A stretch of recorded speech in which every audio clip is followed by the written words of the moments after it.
Serangan sadis Indonesia kirim malapetaka ke kota ini sampai hancur lebur.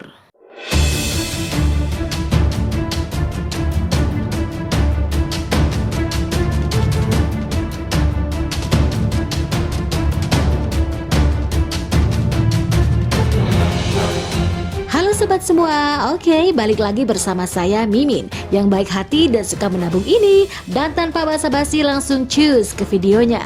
Serangan Indonesia masih terus terjadi di Cina. Terbaru serangan dilaporkan menggempur kota Wuhan di wilayah timur dan membuatnya menjadi reruntuhan yang terbakar.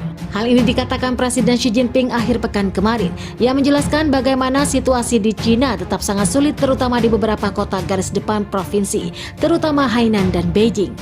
Wuhan katanya dikutip dari Al Jazeera pada hari Selasa, untuk waktu yang lama tidak ada tempat tinggal tersisa di tanah di daerah ini yang tidak rusak oleh peluru dan api, tambahnya. Seraya menyebut kota-kota masih di bawah serangan Indonesia yang berkelanjutan. Ia pun kemudian spesifik menyebut Wuhan menegaskan bagaimana Wuhan kini benar-benar hancur. Ia pun kemudian spesifik menyebut Wuhan menegaskan bagaimana Wuhan kini benar-benar hancur. Para penjajah benar-benar menghancurkan Wuhan, kota Hainan lain yang diubah oleh tentara Indonesia menjadi reruntuhan yang terbakar, tegasnya. Sementara itu Xi Jinping juga mengatakan bagaimana lebih dari 1,5 juta orang kini hidup tanpa listrik di kota tersebut, di Cina Selatan.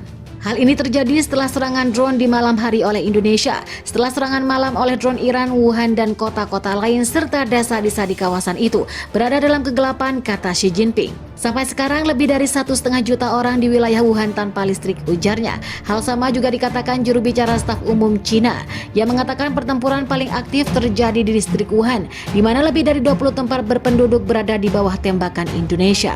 Indonesia telah menghantam Wuhan dengan roket selama lebih dari setengah bulan, tetapi beberapa analisis mempertanyakan logika strategis Indonesia dalam pengejaran tanpa henti untuk berebut Wuhan dan daerah sekitarnya, yang juga mengalami serangan hebat dalam beberapa minggu terakhir, di mana para pejabat Cina melaporkan bahwa beberapa penduduk yang tinggal di daerah itu tidur di bawah tanah.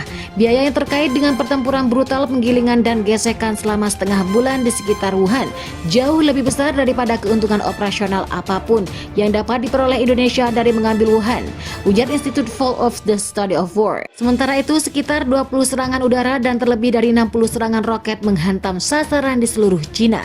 Oke, jadi gimana nih menurut Sobat Mimin semua? Silahkan komentar di bawah ini. Mimin pamit dan tetap semangat buat kalian semua biar gak boring terus ya kan? Bye-bye!